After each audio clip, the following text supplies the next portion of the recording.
Slovenija je uspešno izdala za $1 milijardo 5-letnih obveznic in za $2,5 milijarde 10-letnih dolarskih obveznic.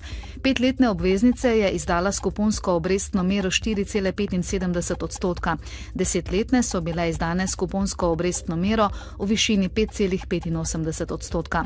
Za slovenske obveznice je kljub torkovemu znižanju bonitete prispelo kar za več kot $16 milijard naročil. Začeten donos oziroma pribitek za 5-letno obveznico je znašal 5,125%, za 10-letno pa 6,25%. Na obisku v Sloveniji se mudi ruski zunanji minister Sergej Lavrov. Dopoldne sta ga sprejela predsednik države Borut Pahor in predsednica vlade Alenka Bratušek.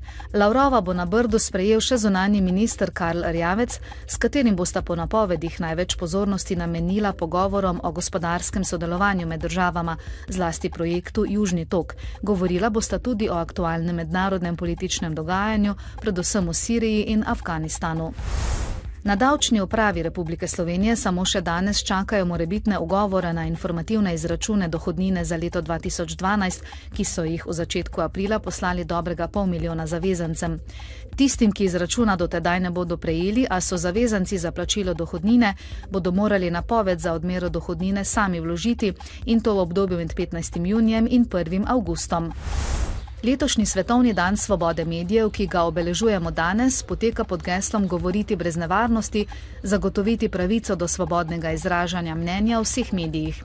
Z njim v Združenih narodih in OVSE zahtevajo večjo varnost novinarjev. V zadnjem desetletju je bilo po vsem svetu ubitih več kot 600 novinarjev, od tega 120 samo v zadnjem letu. V obeh slovenskih novinarskih organizacijah ob letošnjem dnevu svobode medijev opozarjajo na slabe razmere v domačem medijskem prostoru. Upravni odbor Društva novinarjev Slovenije izpostavlja strmo padajoč ekonomski in socialni položaj novinarjev. Vodstvo Združenja novinarjev in publicistov še posebej skrbi vpletanje politike v novinarsko delo. Zdaj pa dobra novica za skoraj 123 tisoč brezposelnih v Sloveniji, saj je v nastajanju Zveza brezposelnih Slovenije. Društvo bo delovalo na principu vzajemne solidarnosti med kmeti, upokojenci, zaposlenimi in brezposelnimi. V zameno za donacijo bodo brezposelni opravljali različna dela. Poprijeli bodo tako za delo na njivah in vrtovih, kot pomagali v gospodinjstvu. Za začetek bodo potrebovali kar nekaj sredstev, saj bo treba plačati gorivo, semena ter orodje. Denar nameravajo zbrati z različnimi donacijami, računajo tudi na črpanje evropskih sredstev. Ideja se je že razširila po vsej državi, v kratkem pa bodo sadili tudi svojo prvo zelenjavo. Delno jasno spremenljivo oblačnostjo bo, pojavljale se bodo krajevne padavine, deloma plohe ali nevihte. Temperature bodo sprva od 8 do 13, čez dan od 20 do 25 stopinj Celzija.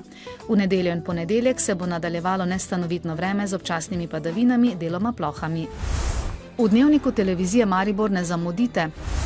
Bo Evropska prestolnica mladih postala druga univerzijada? Pred mednarodnim dnevom babic smo obiskali babičarja. Kot liki zgodovinskih osebnosti mariborski dijaki turistom razkazujejo mesto. Bodite z nami ob 18.